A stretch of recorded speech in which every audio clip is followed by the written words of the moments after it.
कहा गया है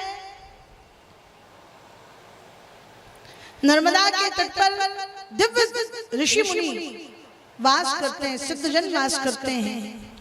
वे सिद्ध कौन कौन से हैं? भृगु, वशिष्ठ, अत्रि,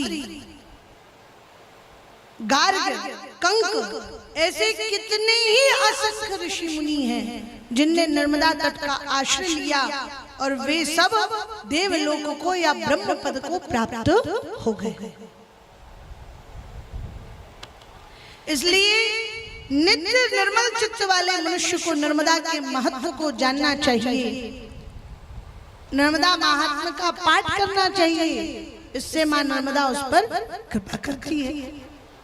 आगे महर्षि मार्कंडेय वर्णन करते हैं, अहो महत् पुण्यतमा विशिष्टा क्षयं नयाता एया युगान्ति तस्मात् सदा सेव्यतमा मुनीन्द्रै ध्यानार्चना स्नान परायणैश्च। महर्षि मार्कंडेय कह रहे हैं कि देखो, प्रलय आने के तत्पश्चात जो भी ऋषिगण थे वे सब नर्मदा का आश्रय लेकर मोक्ष को प्राप्त हो गए, जो नर्मदा तटवासी थे। तो युधिष्ठिर ने पूछा कि हे मुने, आप हमें बताइए कि नर्मदा जो प्रलय काल में भी नष्ट नहीं होती है, उसने किस प्रकार बड़े बड़े मुनिन्द्रियों की रक्षा की और किस प्रकार नर्मदा का आश्रय लेकर ऋषियों ने मोक्ष पाया। ये सब लीला कथा आप हमें वर्णन करें। यह भी बताएं कि नर्मदा तट पर कितने समय तक जप तप करना चाहिए तभी सिद्धि प्राप्त होगी। हम सुनते हैं कि कोई 12 वर्ष का तप करता है नर्मदा तट पर, कोई 6 माह का ही तप कर रहा है। तो जो 12 वर्ष तप कर रहा है उसे सिद्धि मिलेगी कि जो 6 माह और 3 माह ही तप कर रहा है उसे सिद्धि मिलेगी? किसे नर्मदा तट पर सिद्धि मिलेगी? अलग अलग तरीके से लोग अलग अलग नियम संयम नर्मदा तट पर करते हैं। ऋषिगण भी अलग अलग तरीके से तप करते हैं। तो जो दीर्घ तप करेगा उसे सिद्धि है या थोड़े में ही सिद्धि मिल जाती है? किस देव का पूजन करना चाहिए? शिव का पूजन करना चाहिए कि विष्णु का पूजन करना चाहिए तब सिद्धि मिलेगी? कौन सा व्रत करना चाहिए तब सिद्धि मिलेगी? ये आप हमें कृपा करके बताइए। तब महर्षि मार्कंडेय कहते हैं कि देखो, सबसे पहली बात तो यह है कि मां नर्मदा में कितने वर्ष आपने तप किया ये महत्वपूर्ण नहीं है, कितनी निष्ठा से आपने तप किया ये महत्वपूर्ण है।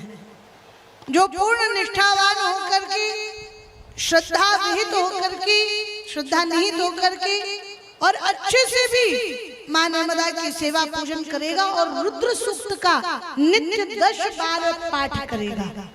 क्या कहा? रुद्र सूक्त जो होता है रुद्राष्टाध्याय में, ओम नमस्ते रुद्रमन्यवतो खवे नमः बाहुभ्यामुदते नमः जाते रुद्रश्वातनुर्घोरा पापकाशिनी। तो ये 16 मंत्र जो भी रुद्र सूक्त के 10 बार प्रतिदिन आवृत्ति करता है और अच्छे से नियम पूर्वक सत्य धर्म में निष्ठ होकर के नर्मदा तट पर तप करता है, वो 3 मास में भी सिद्धि पा लेता है। 3 माह में उसे सिद्धि मिल जाती है और भगवान शिव का दर्शन प्राप्त हो जाता है। ठीक है ना? तो इसके लिए जरूरी नहीं है कि आप बहुत बड़ा बड़ा तप करें। कलयुग में तो नर्मदा साक्षात देव है और शीघ्र सिद्धि देने वाली करुणामयी है। अब ये महत्वपूर्ण है कि आप कैसे भजते हो। जो जिस निष्ठा से भक्ति करेगा उसे वैसा ही फल मां नर्मदा देती है। कोई सात्विक भाव से भक्ति करेगा तो उसे सात्विक फल मिलेगा, कोई राजस भाव से भक्ति करेगा उसे राजस फल मिलेगा, और कोई तामस भाव से भक्ति करेगा तो उसे तामस फल मिलेगा। आप कहेंगे ये कैसे? सात्विक भाव से भक्ति करना क्या होता है? जिसमें कोई भी फलाभिसंधि ना हो, जिसमें कोई संकल्प ना हो, किसी वस्तु की कामना ना हो, इच्छा ना हो, केवल भक्ति करनी चाहिए और माँ नर्मदा से प्रेम है सिर्फ इतने के लिए यदि भक्ति करोगे और सत्वनिष्ठ होकर भक्ति करोगे तो वो सात्विकी भक्ति होगी। और सात्विकी भक्ति करने वाले मनुष्य को भगवान शिव अपना सानिध्य, अपना सामीप्य देते हैं, उसे सात्विक फल मिलेगा। अब कुछ लोग राजस भक्ति करते हैं, मतलब उनको उसके बदले में कुछ चाहिए। कई लोग माँ नर्मदा से वो करते हैं ना मनौती, हमारे बेटा नहीं हो रहा, हमारे बेटा हो जाए तो हम ये करेंगे, हमारे घर नहीं बन रहा, हमारे घर बन जाए तो हम आपको हलवे का प्रसाद कढ़ाई चढ़ाएंगे। लोग बार बार मनौती करते हैं ना हर चीज में। तो ये राजस भक्ति है जिसमें कोई कामना निहित है। तो यदि किसी की कामना से जुड़ा हुआ सकाम भक्ति कर रहे हो तो वैसा फल भी मिलेगा, जो चाह रहे हो वो मिल जाएगा, भगवान नहीं मिलेंगे। तुम बेटा चाह रहे हो बेटा मिल जाएगा, भगवान नहीं मिलेंगे। घर चाह रहे हो घर मिल जाएगा, भगवान नहीं मिलेंगे। तो राजस भक्ति करने का परिणाम क्या है कि जो तुम्हें चाहिए वो मिल जाएगा। अब तामस भक्ति कैसी होती है? तामस भक्ति ऐसी होती है जो ना जनहित के लिए ना निज हित के लिए भक्ति की जाए, जो किसी के अनर्थ के लिए की जाए।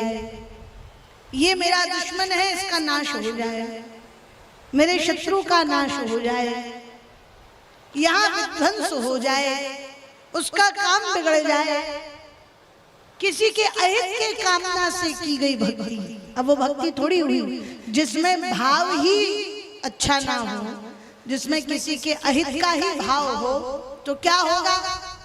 तो जैसा मांगोगे वो तो मिल जाएगा, परंतु आपकी भी गति बिगड़ जाएगी, आपको भी सदगति की प्राप्ति नहीं होगी। तो इस प्रकार जो भक्ति करते हैं उन्हें वैसा फल, जैसा भजोगे वैसा ही फल पाओगे। यदि आप केवल भगवान के लिए भक्ति करो, माँ नर्मदा से प्रेम करने के लिए भक्ति करो, आप नर्मदा तक जाओ स्नान करो, परंतु बदले में कुछ चाहो मत। यदि निष्काम भक्ति करो तो भगवती भी प्रसन्न होती है और स्वयं भगवान शिव भी प्रसन्न होते हैं। और फिर ऐसे भक्त को अपना सानिध्य, अपने लोक में अपना सामीप्य देते हैं। इसलिए भक्ति कभी भी करो तो पहली भक्ति कैसी करनी चाहिए? निष्काम करनी चाहिए, जिसमें कोई कामना निहित ना हो। माताएं जो भी भक्ति करती हैं उसके पीछे कोई ना कोई कामना जरूर जुड़ी होती है। उपवास भी करेंगी, व्रत भी करेंगी, तो ये व्रत पति के लिए, ये व्रत बच्चों के लिए, ये व्रत लक्ष्मी के लिए, ये व्रत अच्छे स्वास्थ्य के लिए। हर व्रत उपवास के पीछे कोई ना कोई कामना जुड़ी होती है।